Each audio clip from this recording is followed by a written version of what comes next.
E aí pessoal, como é que vocês estão? Tudo bem com vocês? Vamos lá para mais um alimento espiritual do dia. Hoje,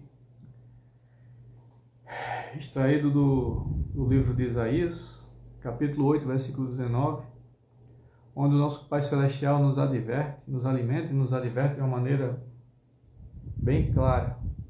Isso aqui, o que ele está nos advertindo, fez o rei Saul, que antecedeu Davi, cair do trono. Foi exatamente isso. E o Criador foi o que teve a ruptura com Saul. A verdade é essa. Quando se lê a Escritura, a gente vê isso bem claro. E o Criador nos ensina exatamente isso. Vamos lá? Isaías capítulo 8, versículo 19, onde o Criador nos ensina assim: Quando vos disserem, consultai os que têm espíritos familiares e os adivinhos, que sussurram e murmuram entre os dentes, não recorrerá um povo ao seu Deus? A favor dos vivos, interrogar-se-ão os mortos. Vou repetir. Quando vos disserem, consultai... Desculpa, vou repetir novamente. Isaías 8, versículo 19. Quando vos disserem, consultai os que têm espíritos familiares e os adivinhos, os que sussurram e os que murmuram entre os dentes, não recorrerá um povo ao seu Deus? A favor dos vivos, interrogar-se-ão os mortos? Olha só que coisa interessante, né? E às vezes muitas pessoas fazem isso. Graças ao Pai Celestial, nunca passei por essa situação. Pelo contrário, eu tive até situações entre o meu irmão mais velho e eu, que não gostaram de nós dois por causa do meu irmão aqui, do meu irmão mais velho mesmo. Porque nós nunca acreditamos nessas coisas. E se ele assistir esse vídeo, ele vai lembrar. Ele vai ser engraçado, ele vai lembrar e vai rir comigo. Mas vamos lá, para o que o Criador nos ensina, me alimenta no dia de hoje. Ele faz, o povo pergunta, né? E, como eu disse, isso aqui foi o motivo ao qual o rei Saul caiu do seu trono. Ele foi destituído pelo próprio pai por isso. Onde ele consultou, né, adivinhos, uma bruxa, na verdade, para tentar falar com o profeta naquele tempo.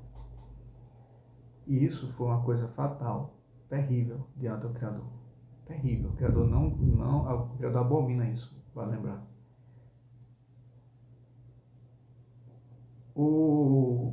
As pessoas, quando estão numa situação, às vezes, de desespero, buscam orientação de todo tipo de fonte. E, em especial, de formas ocultas, né? Através do ocultismo. O Criador, ele não permite isso. Ele não gosta disso. Que consultemos os mortos. Ele não gosta que seja invocado os mortos. Tampouco atrás de pessoas que invocam isso. Os mortos, mantenham-se, o Criador é muito claro, que fiquem no mundo dos mortos, até a vinda do Messias. E isso é uma coisa ao qual nos afasta do Senhor. É isso que nos afasta do Criador. O próprio Pai Celestial, ele abomina isso. E quando o povo, começa a fazer esse tipo de coisa, a fazer essas práticas pagãs, isso é paganismo, ocultismo, dá o mesmo. O Criador, ele é uma forma ao qual o povo, as pessoas se afastam, rejeitam ao Criador. Mas eu não consigo, eu preciso falar com alguém porque minha dor é muito grande, porque eu perdi um ente querido. Ou então, preciso saber o que vai acontecer comigo, porque está acontecendo tal coisa, eu preciso saber para tomar uma direção. Pessoal, com todo respeito aos que acreditam nisso, isso o Criador ele não é conivente, essa prática. Que fique claro, ele não é conivente. Quem lê isso aqui, quem acredita no que está escrito aqui, tem que estar ciente disso. Essas práticas não são aceitas e toleradas pelo nosso Criador. Repito, o rei Saul, ele foi destituído e perdeu a graça do Pai a partir do momento que ele consultou os mortos. A partir do momento que ele se juntou com uma feiticeira. Tenho conhecidos que praticam essas religiões, converso com eles, tenho um certo carinho por eles, mas não comungo da mesma fé. Tampouco eu insisto ou eu tento doutriná-los. Tampouco eles tentam me doutrinar. Eles não só me respeitam pra caramba e assim eu respeito eles também. Mas para quem segue a lei, quem segue as escrituras, o que está aqui escrito, não pode de jeito nenhum fazer parte ou comungar desse tipo de prática. O Criador, ele é muito... o Pai Celestial, ele se define como um Pai zeloso, um Deus zeloso, um Elohim zeloso. E zeloso, se eu colocar isso na língua espanhola, zeloso significa ciumento. Ele é ciumento. Ah, mas o ciúme é um pecado, é ruim. Ele é ciumento, nosso Pai. Ele é celoso. Ele é zeloso. Ele não divide a sua glória com nada nem ninguém. Porque segundo está escrito aqui, essas entidades, esses espíritos, ou essas almas que se comunicam, são anjos caídos. São os anjos caídos. Ou seja, são demônios.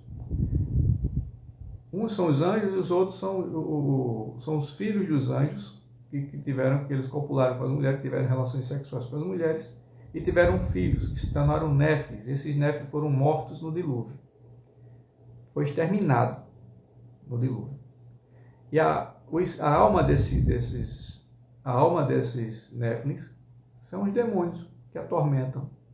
São os mesmos demônios que atormentaram aquele homem lá que estava no cemitério, e o próprio Messias, quando chegou, expulsou aqueles demônios, na verdade a legião, não era um, estava dentro de um homem só, legião, eram vários. Quando viram o Messias, se ajoelharam, porque todo joelho se dobra diante do Messias, e já disseram: nós sabemos quem é você, não chegou a tua hora, que já viesse nos atormentar. Olha só, eles já conheciam o Messias, eles conheciam Jesus Cristo, eles viram de longe Jesus Cristo. Jesus Cristo, o que ele fez? Ele pegou, se tu quer, e Jesus quis limpar aquele homem, estava naquele tormento, porque aquele corpo ali não é pertencente àqueles espíritos. O que eles fizeram? Pediram para ir para uma manada de porcos. Esses espíritos são os demônios, as almas dos néfilins, que morreram num dilúvio, filhos de anjos caídos com mulheres humanas. Isso, segundo isso aqui, para quem acredita nisso aqui, realmente. Eu acredito, certo? E o que acontece? O Criador hoje nos ensina exatamente, ele me alimenta dessa maneira. E espero que possa servir também para vocês que me acompanham, que assistem esses vídeos que eu deixo aqui, esse alimento espiritual, que eu divido com vocês. Quando disseram, consultai, quando vos disseram, consultai os que têm espíritos familiares e os adivinhos, ou seja, os espíritos das pessoas que morreram, né? Consultai os espíritos. Não pode, cara. Os que sussurram e murmuram entre dentes, não recorrerá um povo ao seu Deus? A favor dos vivos, interrogar-se-ão os mortos? Olha, tentam justificar. Porque eu estou recorrendo a Deus, ele não fala comigo. Cara, se ele não fala contigo, é porque você não está com conexão com o Pai. A verdade é essa. Temos que assumir isso. E muitas vezes o Criador não quer falar e ponto, ele não deixa em silêncio. Ele faz o silêncio dele e ele está agindo da maneira dele. Cabe a mim e a todos nós a termos fé e acreditar no tempo dele e fazer a nossa parte enquanto estamos passando no deserto. E é no deserto que somos atormentados e provados. O próprio Messias passou por isso. O próprio Messias, no deserto, ele foi tentado. Quem sou eu para questionar isso? Para querer ser melhor? Imagina se o próprio Messias, o próprio Jesus Cristo, fosse procurar feiticeiros, procurar pessoas que adivinhos, né? Espíritos. Ele estaria jogando fora toda a graça. Ele estaria se ajoelhando diante do Ra-Satã, que foi expulso do céu. Eles não têm autoridade sobre nada nessa vida, a não ser que se a pessoa der brecha e espaço para ele. O inimigo ele só pode agir na vida de qualquer pessoa com a permissão do Pai, lógico, mas se eu der autoridade para ele. Eu nunca dei autoridade, eu não dou autoridade a ele. A autoridade sobre minha vida está no Messias. E é como existe uma hierarquia. É o Pai Celestial,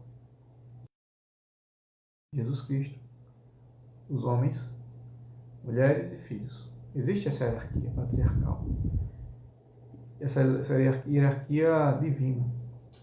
E essa hierarquia, a autoridade está sobre mim e sobre minha família, está na mão do Criador, está na mão do Messias. Certo? É isso que o Criador nos ensina, é isso que Ele me alimenta no dia de hoje. Para que eu nunca ouse consultar espíritos, consultar adivinhos sobre minha vida, sobre o que está por vir. Porque eles não vão dizer nada. Porque quem sabe só o futuro é o Criador. O próprio Messias, ele fala, quando perguntam a ele, quando é que tu vens? Ele fala, o único que sabe esse dia é o Pai. Olha só. E ele vive na eternidade, vale lembrar. O Messias está na eternidade. Ele está no Cronos, ele está no Kairos. Mas só quem sabe a data da vinda dele é o Pai Celestial. Olha que mistério. Olha a grandeza. Por isso que o Pai ele não divide a glória dele. Ele é único. Ele é único. Certo? Ele não divide ele não dividiu a glória dele. Ele divide com o Filho, mas não com nenhum outro espírito. Ele divide com o Filho. Porque o Pai, como ele próprio já fala, que o Pai seja glorificado no Filho, o Filho seja glorificado no Pai. Porque eu estou no Pai, o Pai está em mim. Bacana? O entendimento que eu tenho é esse. Espero que possa ter ajudado algum de vocês também. Quem estiver assistindo, que possa assistir depois. Que tenhamos essa consciência e essa confiança no Pai. Porque se eu confio nele, eu não preciso ir atrás de adivinhos. Eu não preciso fazer isso. Se eu confio no meu Pai Celestial, eu não preciso fazer isso. Isso é fé. Estou passando no deserto? Mantenha a fé. Está passando pelas dificuldades? Faça feito o Jó, mantenha-se firme. Mesmo no deserto, mantenha-se firme. Entendeu? É isso que o Senhor nos ensina. E Ele não divide sua glória. E isso é um castigo. Quem faz isso, é melhor começar a pedir perdão. Ou quem já fez e hoje não faz mais, continua pedindo perdão. Porque o Pai não tolera esse tipo de coisa. Ele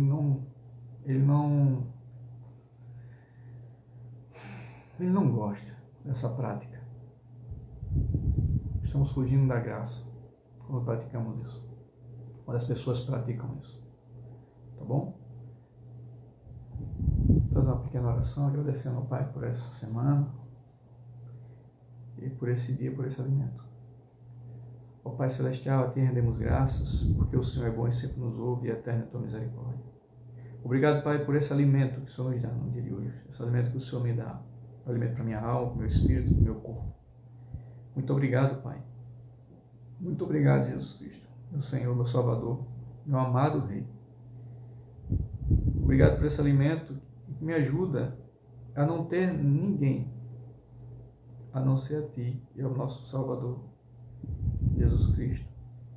Porque Ele mesmo disse, eu sou o caminho, a verdade e a vida. Ninguém vai ao Pai senão por mim. Ninguém conhece o futuro a não ser eles. É eles que definem a nossa vida, é eles que nos protegem. É Tu, Pai. É a Ti, Senhor Verrucho. É Tu, Jesus Cristo, que me ajuda, que está sempre ao meu lado. Muito obrigado, Pai. Muito obrigado. Que eu nunca ouse procurar coisas do outro lado, Senhor, com adivinhos ou com os mortos. Que os mortos repousem em seus lugares, à espera do nosso Salvador, na sua vinda, na ressurreição. Muito obrigado por esse entendimento, muito obrigado por esse alimento. Muito obrigado, Pai, por toda a semana, das batalhas físicas e espirituais ao qual o Senhor me livrou. Eu sei que foram muitas. Eu sei que foram muitas porque existe uma batalha muito grande. E o Senhor vem sempre me ajudando, enviando teus mensageiros a me defender e defender toda a minha tenda, toda a minha casa. Muito obrigado, Pai. Muito obrigado. Amém. É isso aí, pessoal. Vamos lá para um Shabat. Vamos guardar nosso dia, o dia do Senhor. E que sirva de alimento na confiança ao nosso Pai Celeste. Confiar nele. E não precisar ir atrás de nada nem ninguém, nem dos mortos, nem dos adivinhos. Não precisamos. Repito e vou mostrar novamente. Está aqui, ó, o Manual da Vida. Qualquer dúvida que você tiver, está aqui. Só ler. É só ler. Tem calma, lê 2 páginas por dia. Em pouco tempo tu lê ela inteira. Aí tu vai ter um manual inteiro da tua vida. E vai se alimentando diariamente durante toda a tua vida. O Criador deixou tudo aqui. Está aqui limpo, lindo, claro. Mas é minha tradução. A Bíblia que eu tenho, a tradução dela não é muito boa. Cara, não importa. A tradução em si pode ter algumas coisinhas ou outras aqui, mas o contexto geral, ele é puro, ele é a fonte, é a mesma, tá bom? Vai ajudar, tá certo? Que o Pai Celestial nos abençoe, nos guarde e nos conduza à vida eterna, junto com o nosso Salvador, amado Rei Jesus Cristo. Shabbat Shalom a todos vocês. Até mais.